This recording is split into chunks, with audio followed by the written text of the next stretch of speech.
Doctor Bhimrao Ramji Ambedkar, जो कि बाबा साहेब के नाम से लोकप्रिय थे, बल्कि आज भी भारतीय संविधान के मुख्य निर्माताओं में से एक थे। डॉक्टर अंबेडकर एक प्रसिद्ध राजनीतिक नेता, दार्शनिक, लेखक, अर्थशास्त्री, न्यायविद, बहुभाषाविद, धर्म दर्शन के विद्वान, एक समाज सुधारक, जिन्होंने भारत में छुआछूत और सामाजिक असमानता के उन्मूलन के लिए अपना जीवन समर्पित कर दिया था।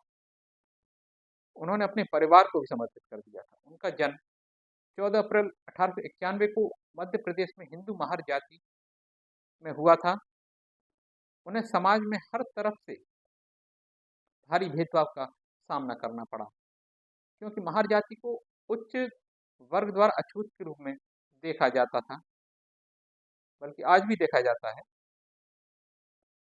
बहुत अधिक सुधार नहीं हुआ है भारतीय समाज में। उनके जीवन के हम अलग अलग पहलुओं के रूप में जान सकते हैं। पहला, भारतीय संविधान के मुख्य निर्माता। बाबा साहब अम्बेडकर की कानूनी विशेषज्ञता और विभिन्न देशों के संविधान का ज्ञान संविधान के निर्माण में बहुत मददगार साबित हुआ। वह संविधान सभा की मसौदा समिति के अध्यक्ष बने और उन्होंने भारतीय संविधान को तैयार करने में महत्वपूर्ण भूमिका निभाई थी। इसके अलावा उनके महत्वपूर्ण योगदान मौलिक अधिकारों में मजबूत केंद्र सरकार और अल्पसंख्यकों की सुरक्षा के क्षेत्र में था।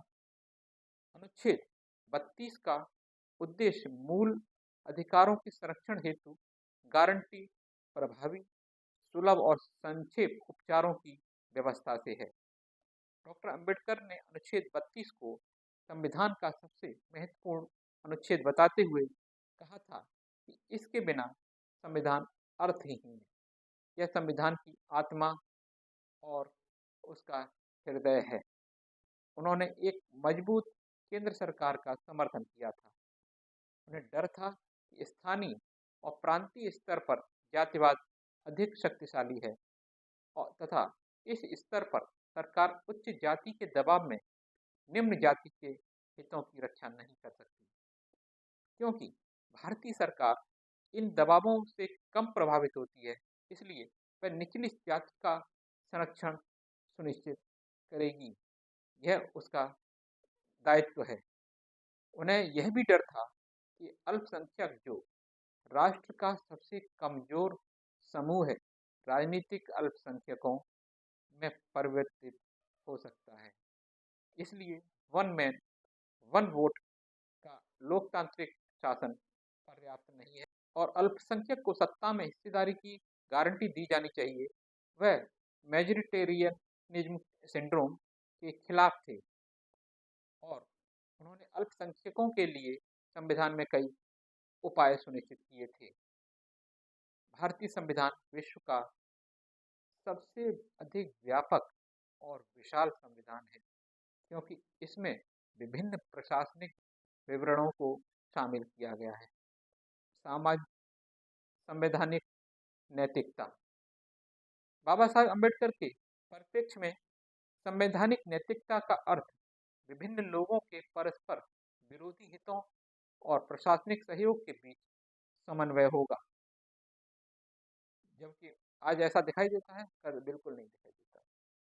उनके अनुसार भारत को जहां समाज में जाति, धर्म, भाषा और अन्य कारकों के आधार पर विभाजित किया गया है, एक सामान्य नैतिक विस्तार की आवश्यकता है तथा संविधान उस विस्तार में महत्वपूर्ण भूमिका निभा सकता है। अगले बात करेंगे हम लोकतंत्र की। उन्हें लोकतंत्र पर पूरा भरोसा था।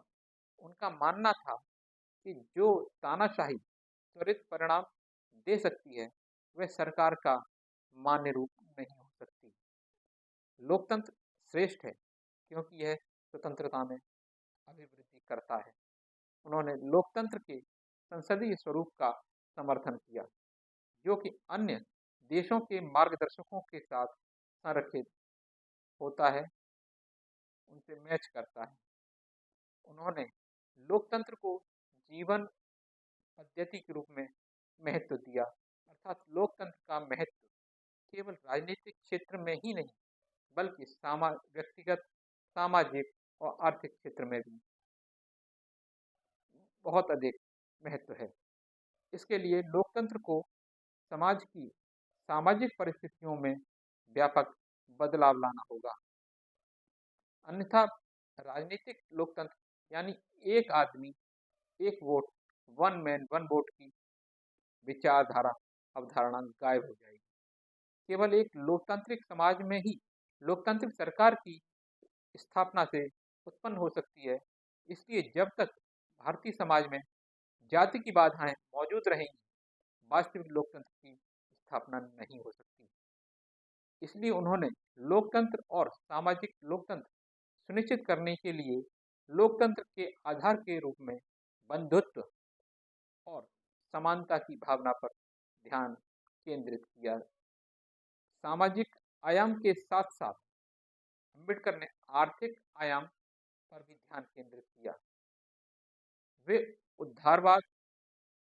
उदारवाद एवं संसदीय लोकतंत्र से प्रभावित थे तथा उन्होंने इसे भी सीमित पाया। उनके अनुसार संसदीय लोकतंत्र में सामाजिक और आर्थिक असमानता को नजरअंदाज किया। यह केवल स्वतंत्रता पर केंद्रित होती है, जबकि लोकतंत्र में स्वतंत्रता और समानता दोनों की व्यवस्था सुनिश्चित किया जाना बहुत जरूरी है। कहा बाबा साहब ने अपना जीवन समाज से छुआछूत व अस्पृश्यता को समाप्त करने के लिए समर्पित कर दिया। उनका मानना था कि अस्पृश्यता को हटाए बिना राष्ट्र प्रगति बिल्कुल भी नहीं कर सकता, जिसका अर्थ है समग्रता में जाति व्यवस्था का उन्मूलन। उन्होंने हिंदू दार्शनिक परंपराओं का अध्ययन किया और उनका महत्वपूर्ण वैल्यूएशन यानी उनका मूल्यांकन भी किया। उनके लिए अस्पृश्यता पूरे हिंदू समाज की गुलामी या स्लेवरी है, जबकि अछूतों को हिंदू जातियों द्वारा ही गुलाम बनाया जाता है। हिंदू जाति स्वयं धार्मिक मूर्तियों की गुलामी में रहती है, इसलिए अछूतों की मुक्ति पूरे समाज को मुक्ति की ओर ले जाती है। इससे पूरे समाज का भला होता है अछूतों की मुक्ति से। सामाजिक सुधार की प्राथमिकता, इसके बाद उन्होंने कहा उसकी क्या प्राथमिकता है। उनका मानना था कि सामाजिक न्याय के लक्ष्य को प्राप्त करने के बाद ही आर्थिक और राजनीतिक मुद्दों को हल किया जाना चाहिए। पहले आर्थिक और राजनीतिक मुद्दों को उसके बाद हल किया जाना चाहिए।